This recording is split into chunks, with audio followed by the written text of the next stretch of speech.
Hello everybody, in this video we'll go over the Book B, Unit 10 Vocabulary Words, numbers 1 through 30. Let's get started! Our first word is believe. Believe is a verb and it means to accept as honest or true. Can you believe that he climbed the mountain in 30 minutes? When you believe something, you think that it is true. For example, do you believe that aliens are real? Or do you believe that unicorns are real? Or even, can you believe how strong this baby is? He's so strong he can pick up his mom. Can you believe it? Do you think that it is true? Our next word is board. Board is a noun and a board is a flat, cut piece of wood. We are going to make shelves out of these boards.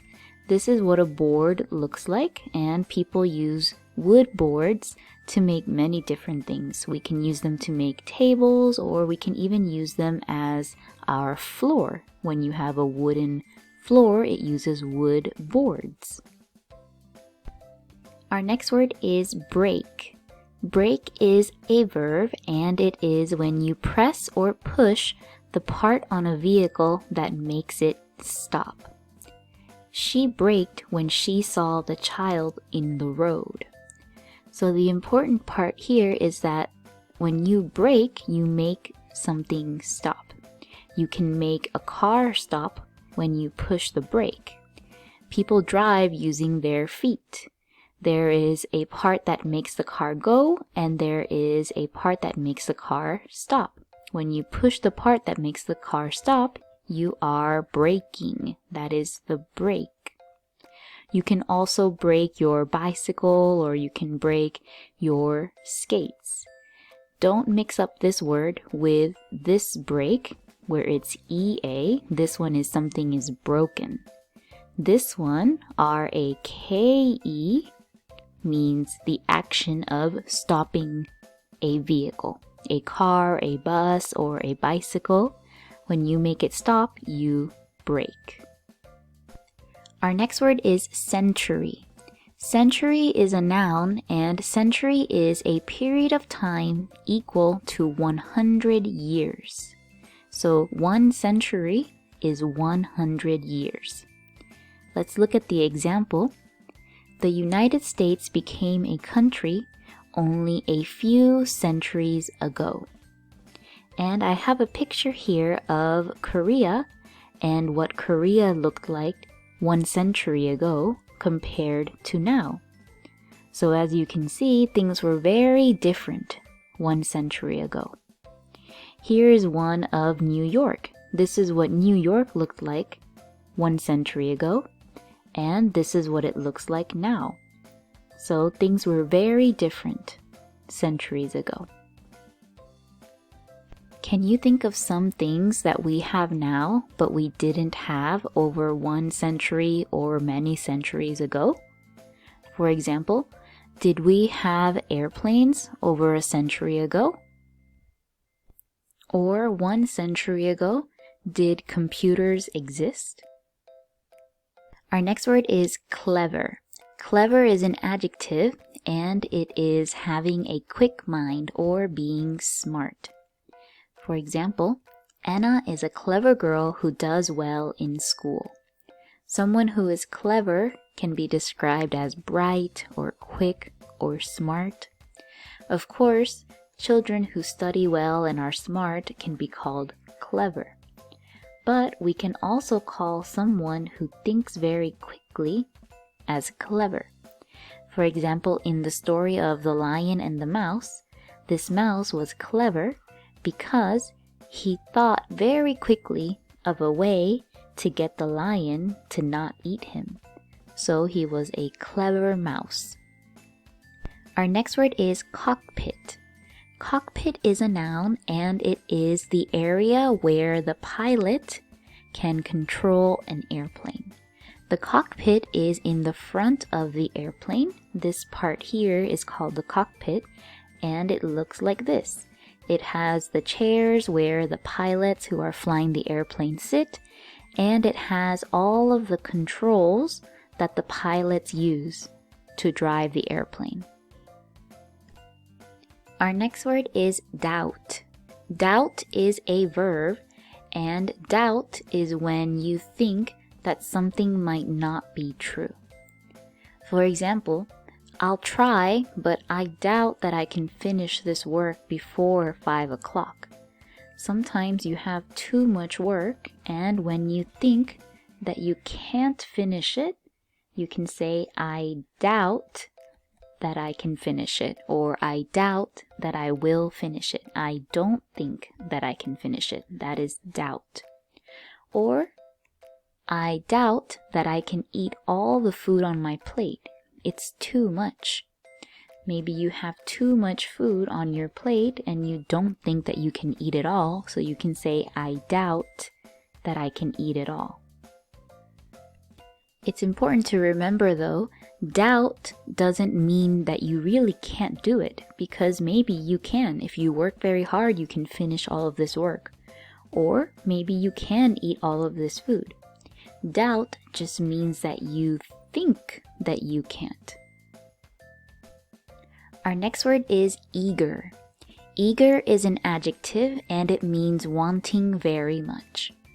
We were eager for the game to start.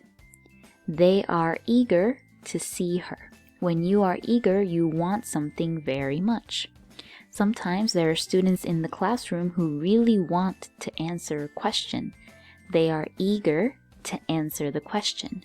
So I can say, the eager boy raised his hand. Remember, it's an adjective, so I need to use it to describe a thing or a person. The eager boy raised his hand. Or, the eager dog couldn't wait to go outside. Our next word is engine. Engine is a noun, and engine is a machine that uses energy from a source such as gasoline or electricity to do work. I know that's very confusing, so just think about it like this. It's something that uses energy to do work. So you can find an engine inside of a car. It is usually in the front of the car and it looks like this. This is an engine. And we put gas in the engine. Whenever your mom or dad needs to drive their car, there has to be something in the car to make it go. Usually it's the gas. So we put the gas in the engine and that makes this engine have energy. So the energy makes your car go. Let's look at the example sentence. Some new cars have electric engines.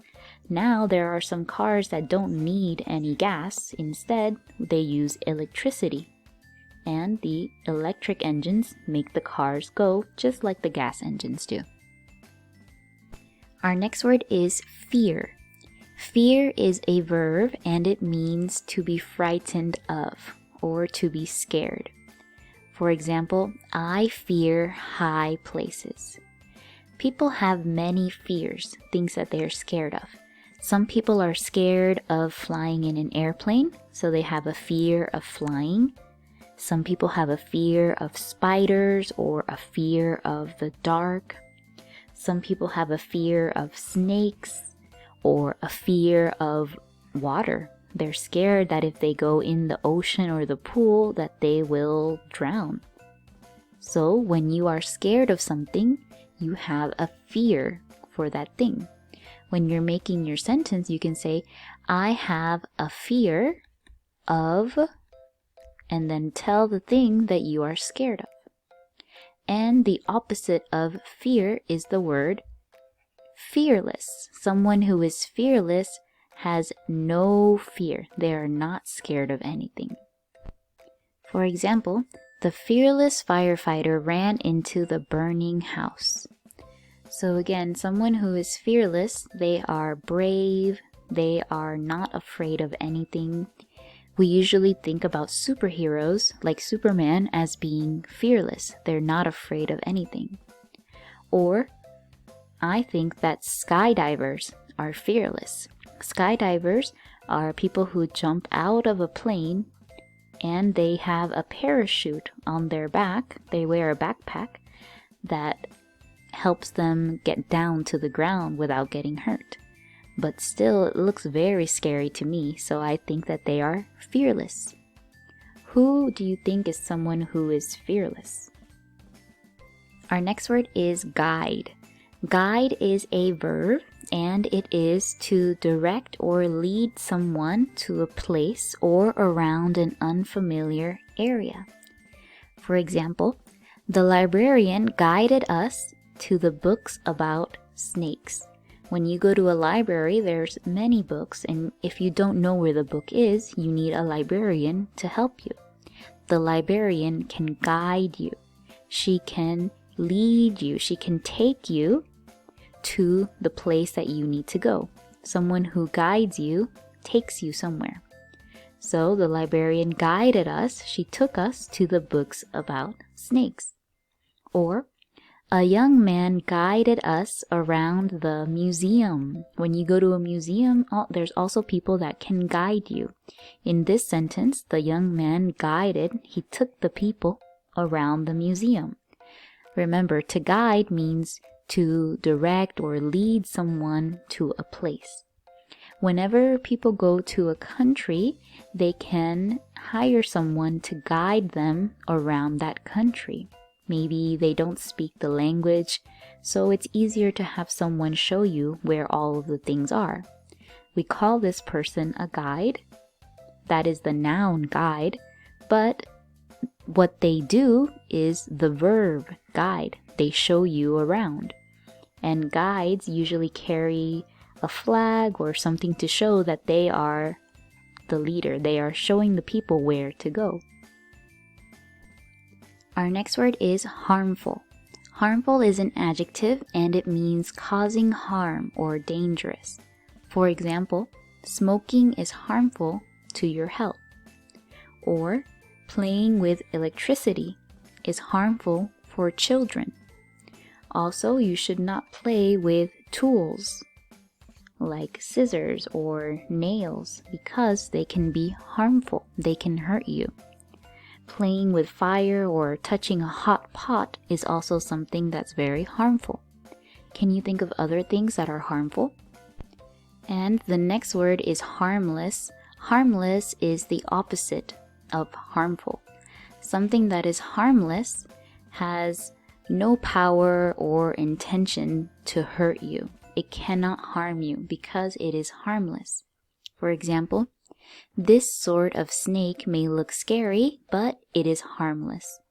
Or, they thought it would be a harmless joke, but several people were hurt. Remember, harmful and harmless are both adjectives, so we can use them to describe things. Can you think of some things that are harmful or some things that are harmless? Our next word is helmet. Helmet is a noun, and a helmet is a hard covering worn to protect the head. You should wear a helmet when you ride a bicycle. Of course, this is what a helmet looks like. You wear it on your head whenever you are riding something like a bicycle or a motorcycle, or even if you are using skates. You should always wear a helmet to help protect your head.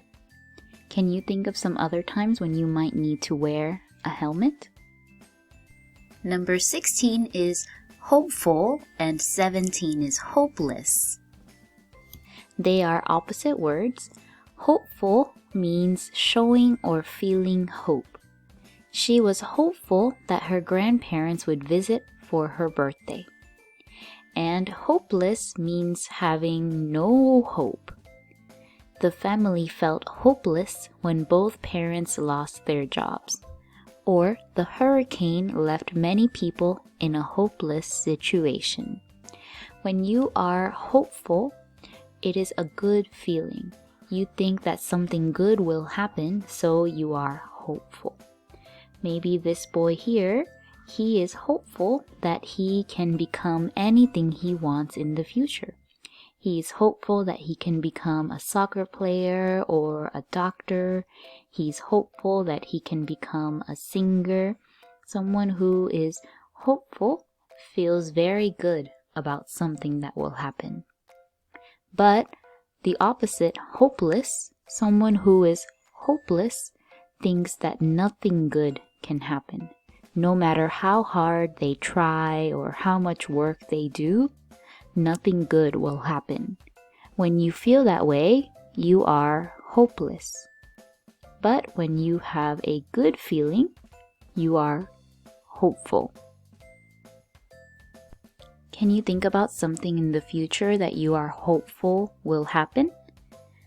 Or can you think about something that you are hopeless will happen? Something that you think will not happen no matter how hard you try. Our next word is introduce. Introduce is a verb and it means to present one person to another person for the first time. So let's look at this picture here. We have some people in the picture and let's give some names to these people. Let's say that this woman is Sally, this man is John, and this man is Bob. So Sally and John are already friends. They know each other. And Bob and Sally are already friends. But Bob and John are not friends. They don't know each other. This is the first time that they are meeting. So Sally introduced her friend Bob. She introduced her friend Bob to her other friend John. So she helped them to meet. And when someone introduces someone for the first time, they usually shake hands with the other person, they say hello, and they say their names. Just like when you introduce yourself for the first time, of course you would say hello, and you would say your name. So when you introduce someone, you are showing one person to another person for the first time.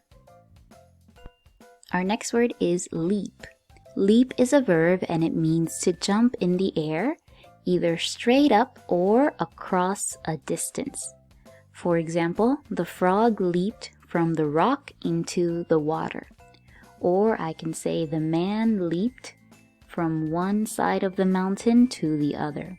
Or the man leaped over the gap.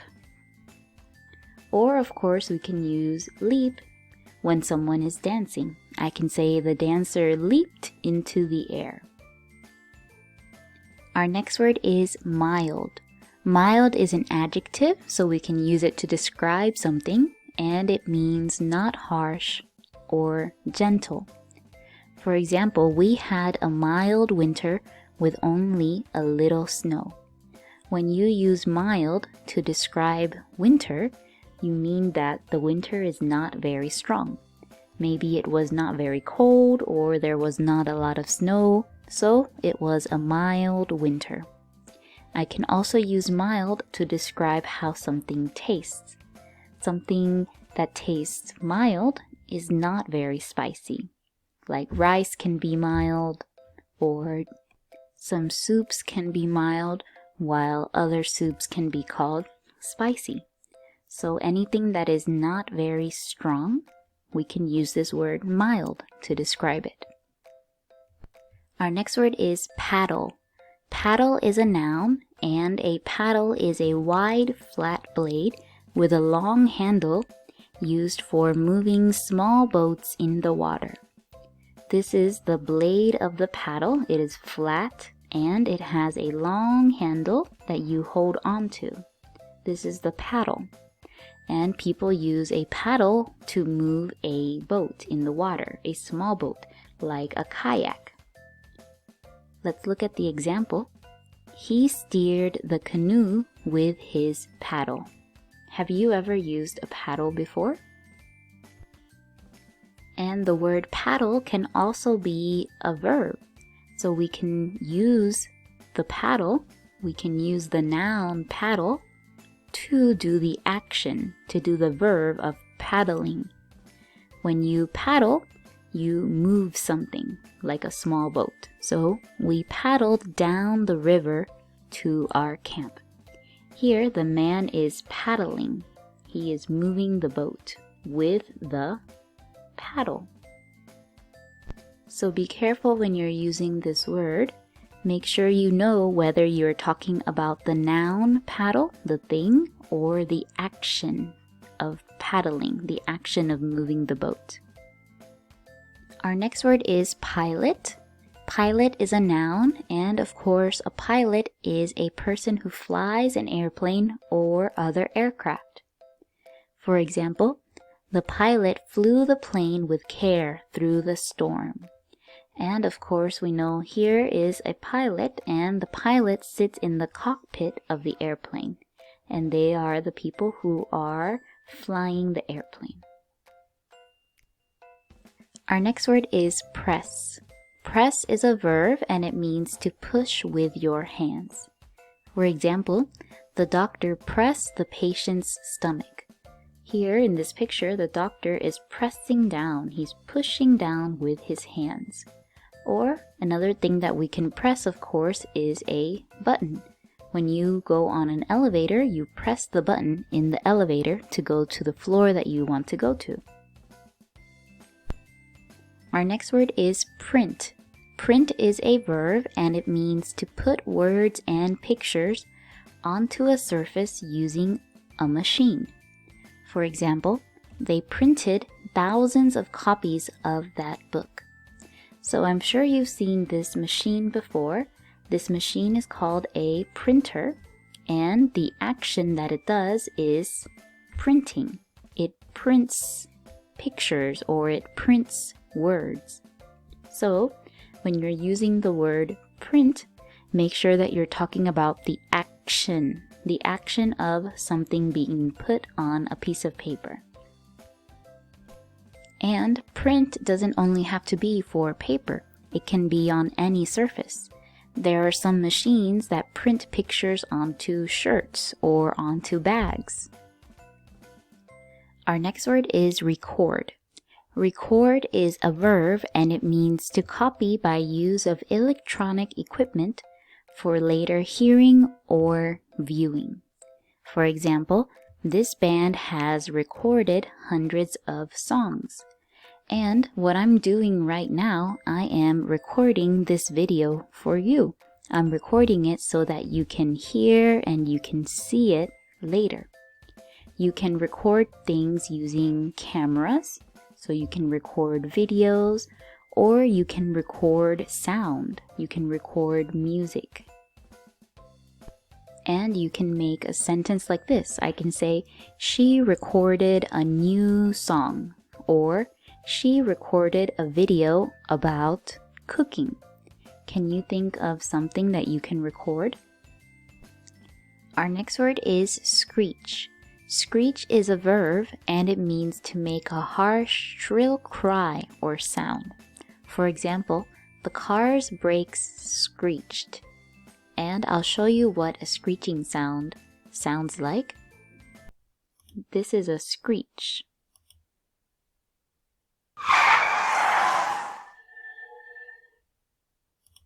It sounds like a car is stopping, or maybe even the sound of a train coming to a stop can be called a screech. We can also use screech to describe the sound that birds make sometimes, or when you scratch your nails on a green board, we can call that a screech. Our next word is sunset.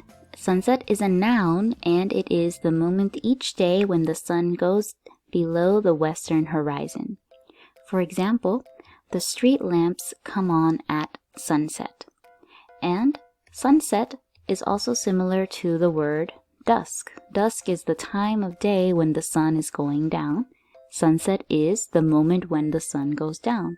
Of course, this is what sunset looks like. You can see the sun is going down until it goes all the way past this line here that we call the horizon. Our next word is test.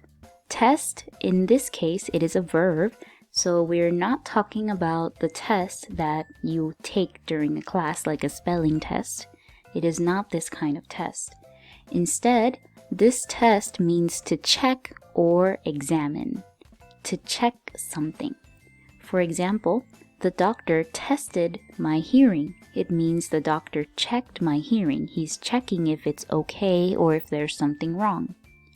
Or the teacher tested us. The teacher checked us on 2 chapters of the math book. Another way that we can use this word test is like this. We can say, the mom tested the milk on her wrist before she gave it to her baby. She checked to see if the milk was too hot or too cold.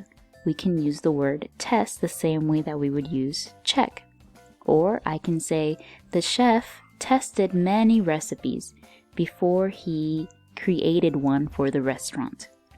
Or, I tested the water with my feet before I got in. The next word is tight. Tight is an adjective and it means having too little space around, too close in fit. For example, I need new shoes because these are too tight. As you can see in the picture, this shirt is too tight for this man. He needs a new shirt because it's too tight. Or, these shoes are too small or too tight.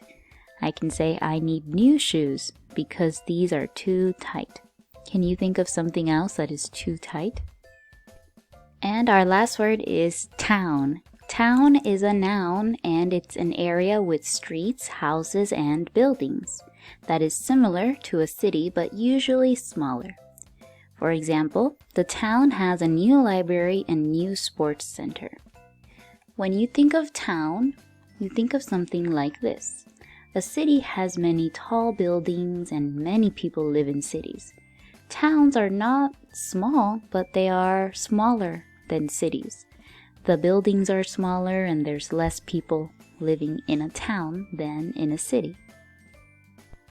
Can you think of some reasons why people might prefer to live in a town instead of living in a city? What are the better things about towns? Or do you think people would prefer living in a city? What are the better things about cities? And that's all for this video. We went over the Book B Unit 10 vocabulary words, numbers 1 through 30. Thanks for listening. Bye!